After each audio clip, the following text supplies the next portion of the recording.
E aí pessoal, beleza?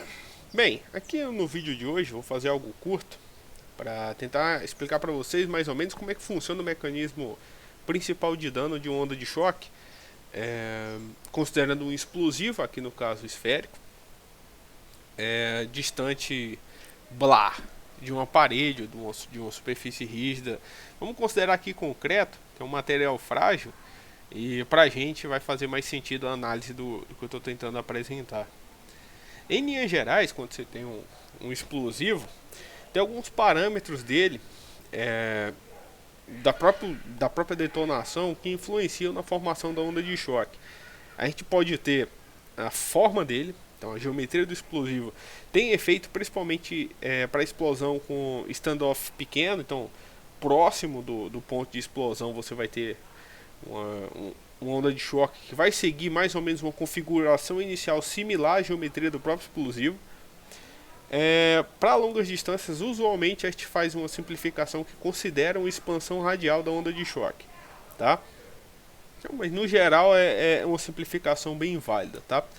Exceto para os casos de explosivos anexados à superfície. Então, geralmente você tem aquela barrinha de C4, próprio explosivo de demolição, ele já tem uma geometria própria para ter essa canalização da energia no sentido do alvo que você deseja demolir, né?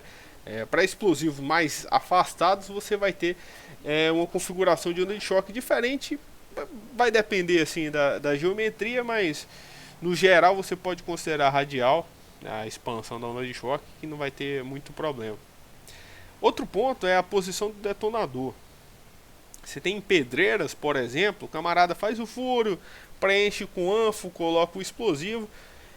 O Buster, né? Você tem um explosivo que ele é mais reativo para ativar o demais, os demais materiais explosivos estão lá dentro. Então, geralmente você coloca a espoleta na parte superior, de tal sorte você canalizar a energia da explosão do explosivo para a parte de baixo, de forma a você estar rompendo aquele maciço de rocha. Para explosivos para demolição, por exemplo, você costuma colocar o detonador na parte anterior do explosivo, ou seja, contra a parede, tá? Ou na parte superior, no caso do C4. No geral, a intenção é sempre canalizar o sentido da reação para o que você deseja romper, né? Então é basicamente essa a ideia.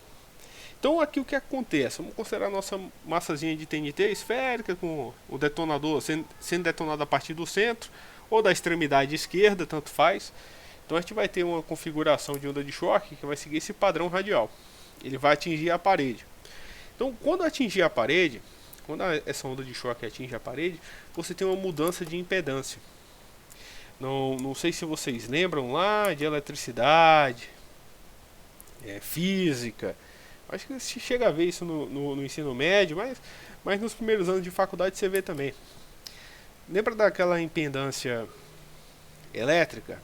Você tem um circuito, resistência à passagem da corrente. Pois é.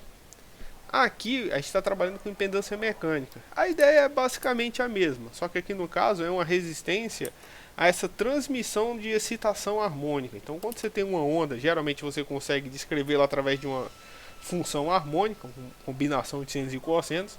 Você tem essas partículas que estão vibrando, evidentemente no ar essa movimentação tem um padrão, quando chega no sólido tem outra. E nessa região de descontinuidade que sai do ar para o sólido, que é a parede, a gente vai ter uma mudança de impedância. E o efeito disso, em termos práticos, é similar, como eu falei, água numa bacia, lá na aula passada, água numa bacia. Você fica mexendo a mão lá dentro, você vai criar aquelas ondas de superfície, ela bate na borda da bacia e retorna. Então isso que vai acontecer. A gente vai ter uma mudança de impedância por conta dessa alteração de materiais. Parte dessa onda vai ser transmitida pelo meio sólido, parte dessa onda vai ser refletida. Então a gente vai ter uma onda refletida, como essas aí que vocês estão vendo na ilustração, e uma parte dessa onda ela vai ser transmitida através do sólido. Lembrando que isso promove, está falando com tensões elevadas, e o esmagamento dessa porção do sólido e eventual ruptura dessa porção do sólido. Essa onda se propaga dentro desse sólido esmagando-o, tá? Essa porção aí de sólido no qual essa onda está sendo transmitida, imagina, as partículas lá estão sofrendo nesse maciço de sólido pressões muito elevadas, então elas eventualmente podem iniciar um processo de ruptura, fragmentação, enfim.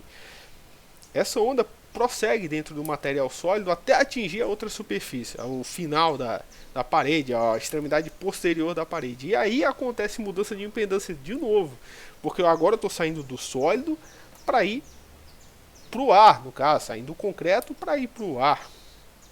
E aqui, evidentemente, quando tem mudança de impedância, vai acontecer esse fenômeno de parte da onda ser transmitida e parte da onda vai retornando.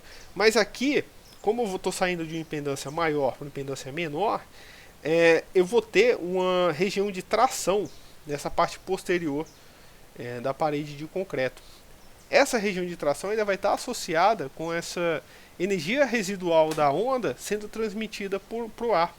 De tal sorte que eu vou ter regiões de tração, agora considerando o fenômeno completo, nas duas faces da parede. Nessa primeira face, devido à onda que refletiu, e na parte posterior devido à onda que foi transmitida. E é por conta disso, não sei se vocês já viram filmes, ou já viram explosões, ou já viram imagens de explosões em si, enfim, o que quer que seja. Quando você olha como os fragmentos se comportam. Nessa face esquerda, onde a onda de choque incidiu, você por alguma razão percebeu que os fragmentos saem voando para fora da parede. Eles saem voando para fora da parede por conta dessa onda aqui, ó, refletida. A onda incidente danificou o material, comprometeu o material, e essa onda refletida está puxando esses debris, esses fragmentos soltos do material que entrou em ruptura. Na parte posterior da parede a mesma coisa. No caso do concreto, ele é muito frágil a esforços de tração. Então você tem que essa região posterior, ela também vai soltar fragmentos que sairão voando na direção dessa onda residual. Quando a intensidade da explosão é grande o suficiente para gerar uma fratura considerável tanto nessa região de primeiro contato quanto na região posterior da parede, a gente tem a formação do furo. O furo, ele nada mais é do que a conexão da região de crateramento, que é essa região onde a onda de choque incidiu, com a região de lascamento. Essa palavra é engraçada, mas onde voam as lascas, do inglês spalling ali.